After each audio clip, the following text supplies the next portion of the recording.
करहु सुफल सबके नयन, सबके नेत्र को धन्य करिए, सुंदर बदन देखा। सुंदर स्वरूप का दर्शन कराकर सबके नेत्र को धन्य करिए, कृतार्थ करिए। राम जी गुरुदेव भगवान के चरणों में प्रणिपात होकर चले। पूरी मिथिला में सूचना फैल गई, एज देखा नगारा भूप सुत आए, देखा नगारा भूप सुत आए, भूप सुत। जनक जी महाराज जब विश्वामित्र जी से मिलने गए थे तो अकेले नहीं गए थे। कौन गया था साथ में?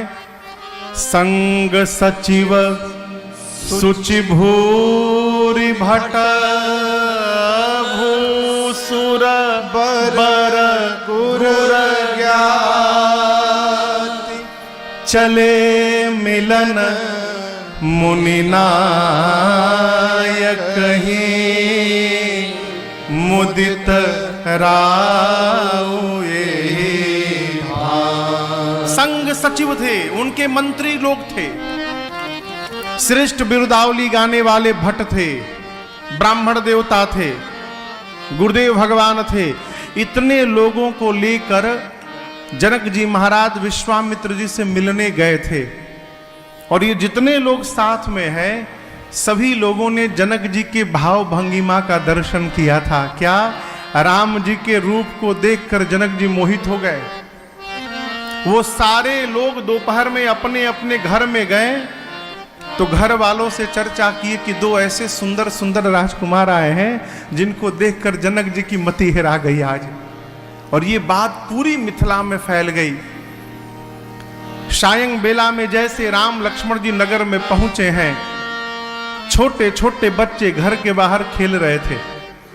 बच्चों ने राम लक्ष्मण जी को देखा आते तो दौड़े घर में जाकर माता पिता से बोले बाहर भागो। क्यों? देखन नगर भूप सुत आए।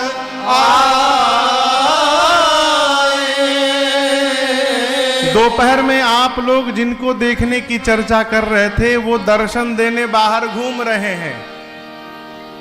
समाचार पुरवासिन पाए, पुरुष लोग घर के बाहर दौड़ पड़े, घर के बाहर भागे।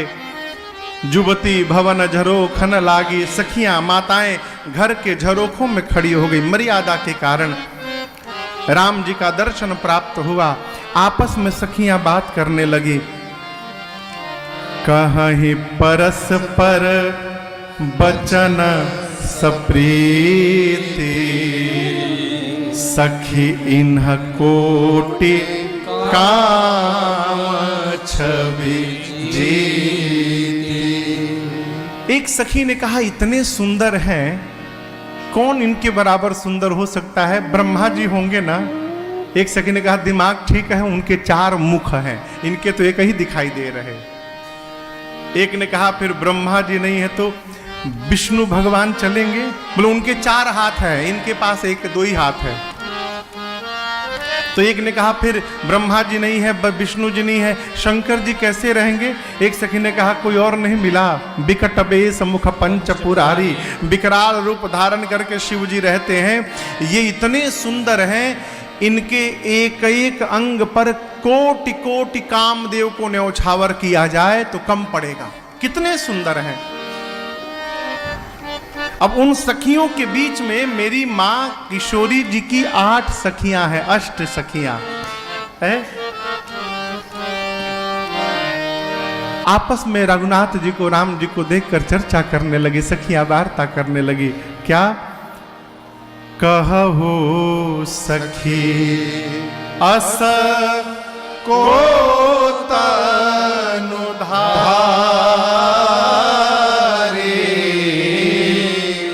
जेहि ना मोह यह रूप निहारे, जेहि ना सखी कहती है, देखिए उन सखियों में मेरी सीता मैया की 8 सखियां हैं। कितनी सखियां? 8। अष्ट सखी कहा गया।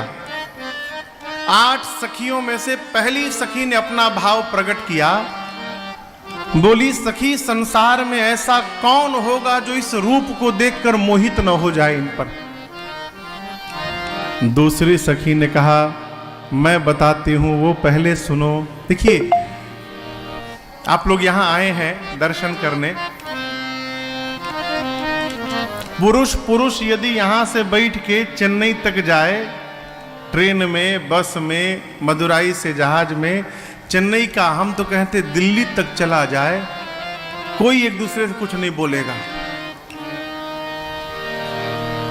पूरी यात्रा निकल जाएगी, सब अपने में व्यस्त रहेंगे। दुई माता जी लोगों को मदुराई ना भेजिए, रामेश्वरम से केवल मंडपम भेज दीजिए, समुंदर हुई पार। इस आधे घंटे की दूरी में पूरा आदान प्रदान हो जाएगा। किसके घर में कौन है, कितने लोग हैं, कौन अच्छा है, कौन बुरा है, कौन बहू अच्छी है, कौन बदमाश है, कौन अच्छा खाना बनाती है, कौन खराब बनाती है, पूरा आदान प्रदान।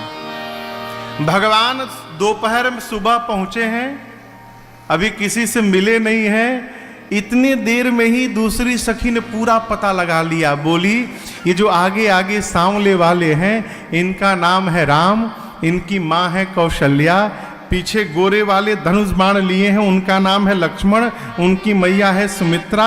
ये दोनों अयोध्या वाले महाराज चक्रवर्ती सम्राट दशरथ जी के कुमार हैं। यज्ञ रक्षा करने के लिए विश्वामित्र जी के साथ निकले हैं अयोध्या से। राम जी ने यज्ञ की रक्षा की, निशाचरों को मार दिया, यहाँ धनुष यज्ञ देखने आए हैं। हमने तो सुना है कि अपने सतानंद जी की माँ अहिल्या जी का राम जी ने उद्धार भी कर दिया है। पूरी जानकारी।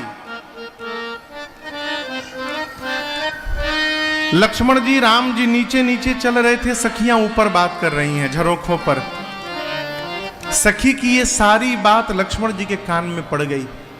लक्ष्मण जी राम जी से बोले भैया लग रहा है कि कोई बहुत अपना खास ऊपर बैठा हुआ है। इतनी बारीक जानकारी हम लोग के विषय में, एक बार देखूं क्या कौन बैठा है। राम जी बोले भूल कर भी मत देखना, नीचे देखो, इसीलिए साथ में आया हूं कि तुम इधर उधर ना देखोगे। लक्ष्मण जी राम जी चलने लगे।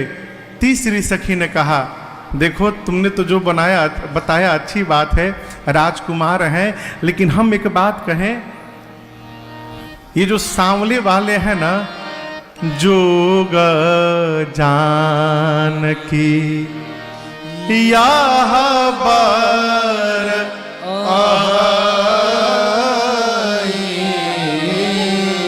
जोग जानकी।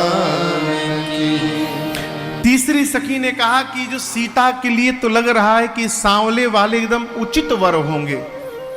मेरा मन कहता है कि यदि जनक जी महाराज इनके विषय में ठीक से जान गए ना, तो पक्का विश्वास करो जनक जी अपना प्रण का त्याग कर देंगे और इनके साथ बरबस विवाह करा देंगे। चौथी सखी ने कहा चुप रहो, महाराज ने इनको जान भी लिया है, पहचान भी लिया है, लेकिन उसके बाद भी महाराज ने अपने प्रण का त्याग अब तक नहीं किया है। पांचवी सखी ने कहा कि मुझे जहां तक पता है कि ब्रह्मा जी सबको उचित फल प्रदान करते हैं, यदि ये बात सत्य है तो विश्वास करो ये सांवले वर ही सीता जी को प्राप्त होंगे, इसमें कोई संशय नहीं है। ये सुनकर छठवीं सखी नाचने लगी। सखियों ने पूछा तुम क्यों नाच रही हो?